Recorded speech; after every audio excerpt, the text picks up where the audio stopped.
এক দশকেরও বেশি সময় অচল ময়মনসিংহ মেডিকেলের ক্যান্সার রোগীদের একমাত্র ভরসা কোবাল্ট-16 মেশিন। একমাত্র সিটি স্ক্যান মেশিনটিও বিকল।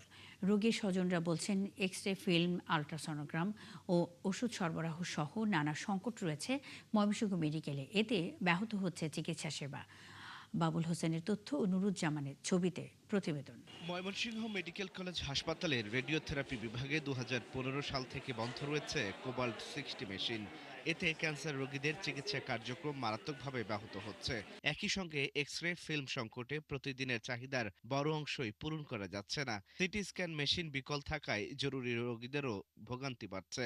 এখানে অসুস্থ মানুষ যদি আসে, যে হয়রানি হয় উনি মারা যাবে এখানেই। উনি আর সুস্থ অবস্থায় ফিরে বাড়িতে যাইতে পারবো না।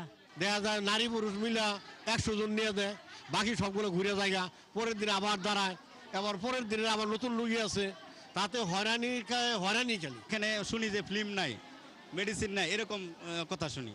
কেন সরকারি হসপিটালে তো সবকিছু থাকার কথা। আল্ট্রাসনোগ্রাম পরীক্ষার ক্ষেত্রেও রয়েছে দীর্ঘ অপেক্ষা। সরকারি ওষুধের সরবরাহ কমে যাওয়ায় অধিকাংশ ওষুধ কিনতে হচ্ছে বাইরে থেকে। আমি 6 দিন ধরে আলতা করবার জন্য ঘুরতেছি। আমার কিডনিতে পাথর, আমার সব সময় বমি হয়, আমি খুবই অসুস্থ, আমি করতে পারতাছি না আলতাটা। কারণ একটা এক্সরে করতে আমরা 2 থেকে 3 দিন ঘুরতে হয়। বিকালে এক্সরে রিপোর্ট নিয়ে জমা নিত, টাকা নিত, এখন নেয় না, বন্ধ, বুঝছেন। এরপরে পদে পদে আপনি হয়রানি আর হয়রানি। এটা আমাদের জন্য অনেক ভোগান্তি, তো এটা হাসপাতালের কর্তৃপক্ষ এটা তাদের নজরে নেওয়া দরকার। ময়মনসিংহ মেডিকেলের রেডিওথেরাপি বিভাগের প্রধান জানান, এ নিয়ে বহুবার চিঠি চালাচালি করেও কোনো লাভ হয়নি, যে কারণে ক্যান্সার রোগীদের কেমোথেরাপি সেবা বন্ধ। স্বাস্থ্য মন্ত্রণালয়ে চিঠি পাঠিয়েছি এটি ঠিক করার জন্য। যখন দেখা গেছে যে এটি আর ঠিক করা সম্ভব না, তখন এটিকে বিকল ঘোষণা করে তারপরে মানে এটিকে যে কন্ডেমেশন বলে সরকারি ভাষায়, সেটাকে করার জন্য চিঠি পাঠিয়েছি। আর হাসপাতালের সহকারী পরিচালক জানান, অর্থ বছরের শেষ দিকে কিছু সংকট দেখা দিয়েছে, তবে এটা সাময়িক। এটা অর্থ বছরের শেষ। হ্যাঁ, স্বাভাবিকভাবে এটা হচ্ছে 1000 শয্যা বিশিষ্ট হাসপাতাল, রুগী থাকে 4000-এর মতো।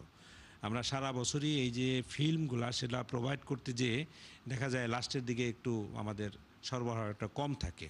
1000 শয্যার এই হাসপাতালে প্রতিদিন কয়েক হাজার রোগী চিকিৎসা সেবা নিতে আসেন। আল ইমরান, 71।